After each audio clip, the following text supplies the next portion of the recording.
Your boy Nangor in the house, back with another bang on video where, ladies and gentlemen, unbelievable news for you guys. Four positive results at three clubs for more than 1,000 samples in round three of Premier League COVID 19 testing. It follows two positives from two clubs out of 996 samples in round two and six positives from three clubs from 748 in round one.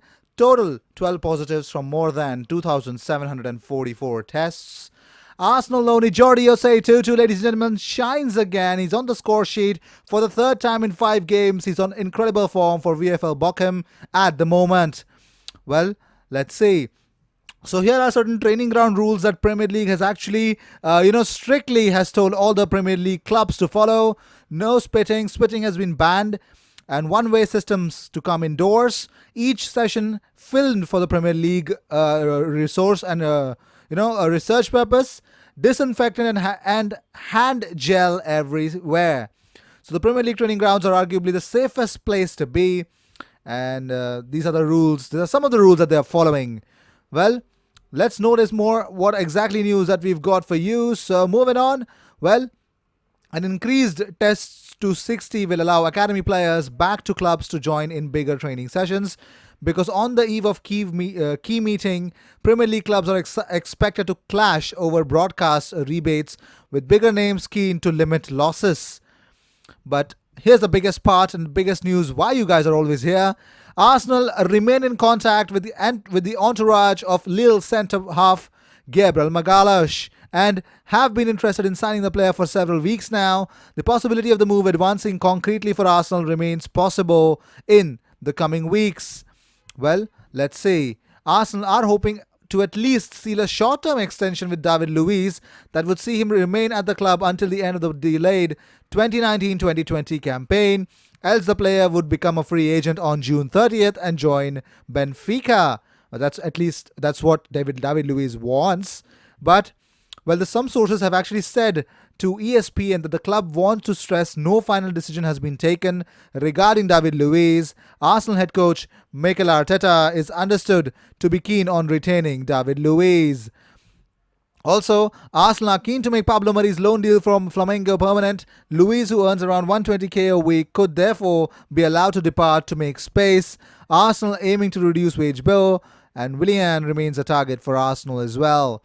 Raul Sanllehi has assigned his close friend, business agent Andre Corey, who works at Barcelona as a Brazil scout, to monitor Coutinho's situation in Barcelona and notify him if an opportunity arises to sign the player within the club's financial ability.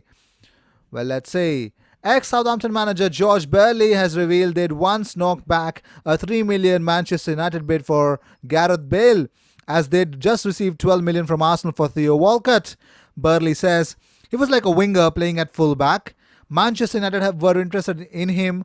I remember going to a hotel and speaking to Sir Alex and his chief executive.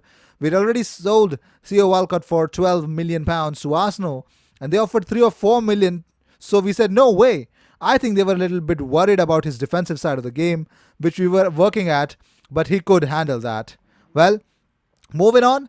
Arsenal are keen on signing Rafinha Alcantara from Barcelona. The Barcelona star has a £14.35 million buyout clause with Celta Vigo, where he's currently on loan. But should the La Liga side be unable to afford the signing, the Gunners and Inter Milan are waiting in the wings to sign Rafinha from Barcelona.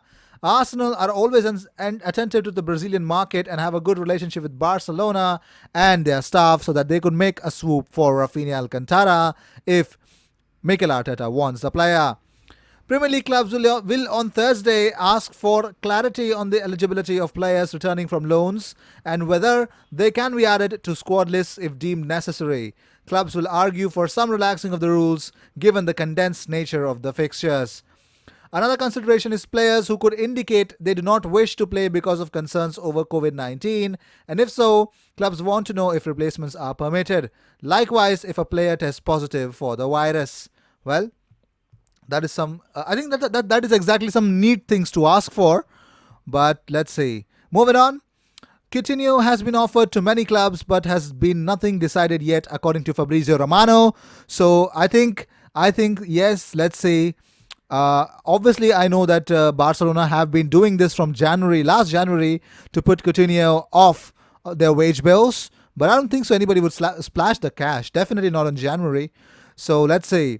The Premier League clubs will on Thursday. Another consideration is players who could indicate that they do not wish to play because of the concerns over COVID-19, and if so, clubs want to know if replacements are permitted.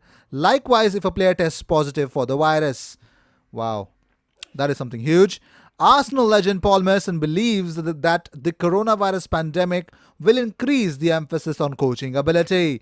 With a quiet transfer market, managers will be forced to work harder to get the best out of their squad rather than just buying a new talent. Mason said, I just don't think clubs are going to be in a position to pay £70 million, £80 million on players anymore. I don't see that happening. I quite like it because now coaches have got to be coaches. They've got to make these players better. I think clubs are going to be really, really cautious in the market. For me, this is where coaches become coaches. It's all well and good buying 80 million players all the time. Seriously, what do you need to what do you need to coach an 80 million pound player? If you're coaching an 80 million pound player, telling them what they need to do, he isn't 80 million pound worth. The good coaches will come to the fore, and those that aren't will struggle. Some will blossom, some will not. Well, moving on.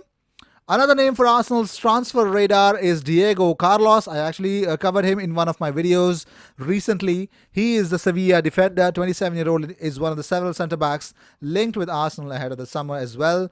But Liverpool and Barcelona are also monitoring Carlos.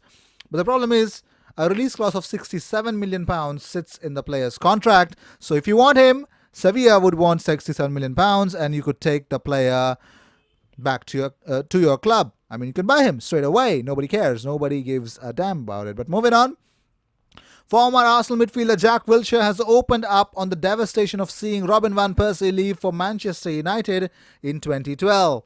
After the likes of Cesc Fabregas and Samir Nasri, the Dutchman headed to Old Trafford and wrestled back the Premier League title from rivals City. Wilshere feels that had the Gunners kept their stars, they could have won the trophy themselves. He says, he had just scored 30 goals the season before. He was our captain. It felt like we were just about to challenge for the title again, and all of a sudden he left to go to our biggest rivals. It was difficult to take. I was there when Fabregas left, Nasri left, big players. If we had kept that team together, I think we would have gone on to win the Premier League, and who knows from there. Well, these were the news of the day. I hope you enjoyed whatever came your way. All the views and news and everything about Arsenal comes on this platform every single day, twice. So what you got to do is subscribe, hit that bell icon, because when you do that, you get 2 videos about Arsenal every single day.